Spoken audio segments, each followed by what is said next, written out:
Penguin Random House Audio presents The Lost Love Song by Minnie Darke. Read by Arianwen, Parkes-Lockwood, and Marcello Fabrizi. You can cage the singer, but not the song. Harry Belafonte.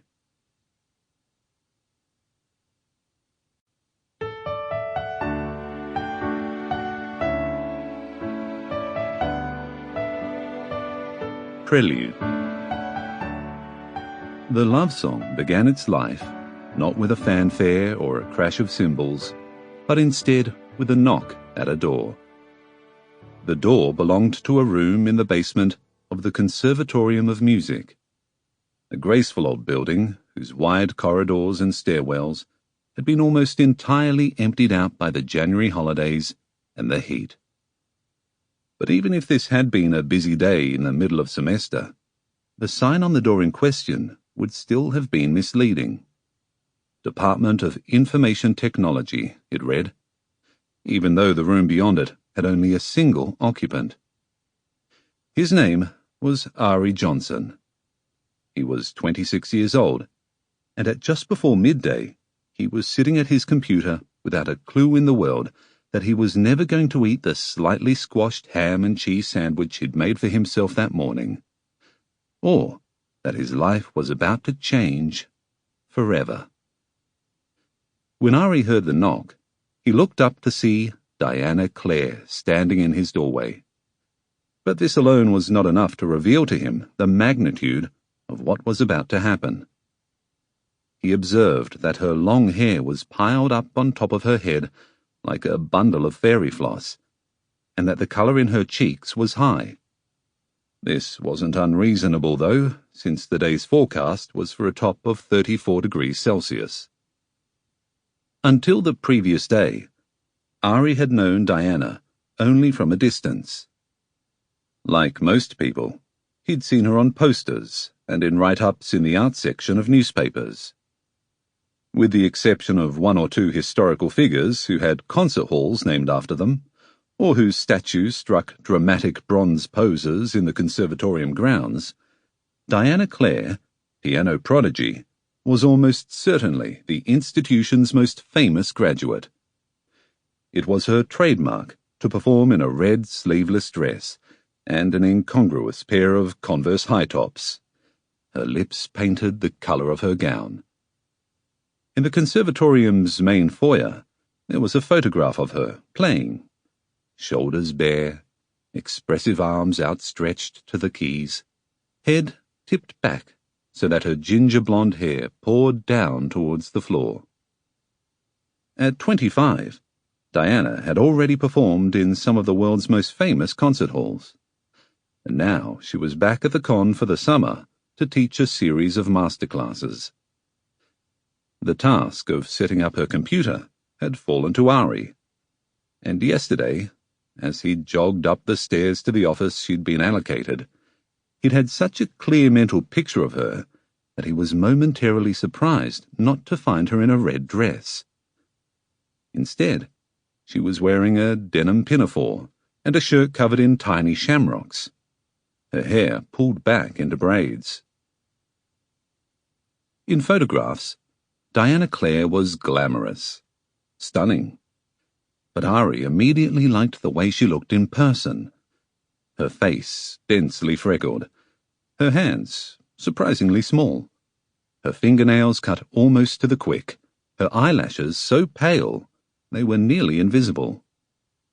Still, Arie was nothing if not a realist. In school and through university, he'd been the guy all the girls described as totally adorable, meaning, of course, that they wanted him only as a confidant, a shoulder to cry on, and a handy target for their flirting practice. For the whole time he worked on the cranky old iMac in Diana's office, she'd been sweet and attentive to him. But Arie was wise to this behaviour. In his experience, women often behaved this way while they were getting their tech problems fixed. It meant they were grateful. It did not mean they were romantically interested in him.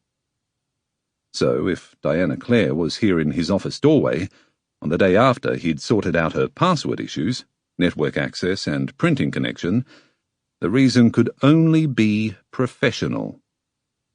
He gave her an apologetic frown. "I'm guessing something's not working," he said. "Oh no," she said quickly. "Everything's fine." Arie blinked. "Okay, so the reason I stopped by," she said, then paused. She took a breath and spoke again, all in a rush, "was to see if maybe you wanted to have lunch with me." Arie stared. This was Diana Clare, the Diana Clare. This was the woman who played the piano with her whole body, as if nobody was watching, as if someone was pouring music in through the top of her head so that it sluiced through her, eddying in her shoulders and torso, before being funneled out through her fingers and onto the keys.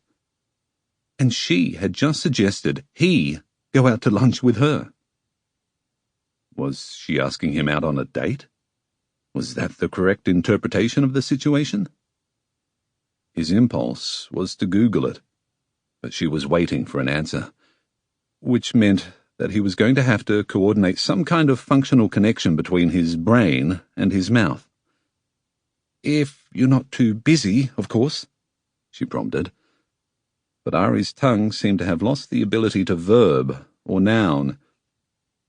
In fact, it seemed suddenly incapable of any kind of movement that pertained to speech. If Diana hadn't looked so sincerely nervous, Arie might have thought he was being pranked. But if this wasn't a prank, there was only one other explanation. He was experiencing a real, live, actual miracle. Shouldn't there have been a beam of revelatory light streaming through a window? Arie guessed that wasn't really possible in a basement office. "I'm sorry," Diana said, taking a half step backwards. "If the invitation was unwelcome or—" Arie commanded his tongue to get its shit together. "Lunch would be Gates," he managed. Her features shifted into an expression of amusement. "Did you just say something about Bill Gates?" "Lunch," Arie clarified. "Lunch would be great." From there, things proceeded swiftly. Allegro, at the very least, and possibly even presto. Tuesday lunch at a cafe not far from the conservatorium was followed by a Wednesday night pizza date, which concluded chastely with a kiss in the back of a taxi, and in turn by a Friday night curry date, which did not. Diana's place was a small flat on the ground floor of a once stately home that had been chopped roughly into 6 separate dwellings. The tiny kitchen was a fire hazard, and the even tinier bathroom was a health risk. But as Diana led Arie through the front door, she explained that she was away so often it hardly seemed worth forking out for a nicer place. Plus, she told him, the flat's 3rd room, the one that trebled as bedroom, dining room, and living room, had a bay window. "That's something you're going to need to know about me," Diana said. She was talking to him, Arie registered with astonishment, about the future, and as if that future might include him. "What is?" he asked. "That I'll always need a bay window." "Because—" "The Steinway deserves nothing less," she said, gesturing to her baby grand piano, which did look pleasing when framed by the angles of the window, even if the panes were curtained in shabby damask, and the seat beneath the sill was covered with what looked to be a week's worth of Diana's unfolded laundry, breakfast dishes, and coffee cups. The Steinway seemed larger, Arie noticed, than Diana's bed, a single, which was pushed up against a wall and topped with a meringue of clothes and mismatched sheets. The bed may have been small, but Arie didn't mind, because it was there he learned Diana made love as wholeheartedly as she played the piano. Sample complete. Ready to continue?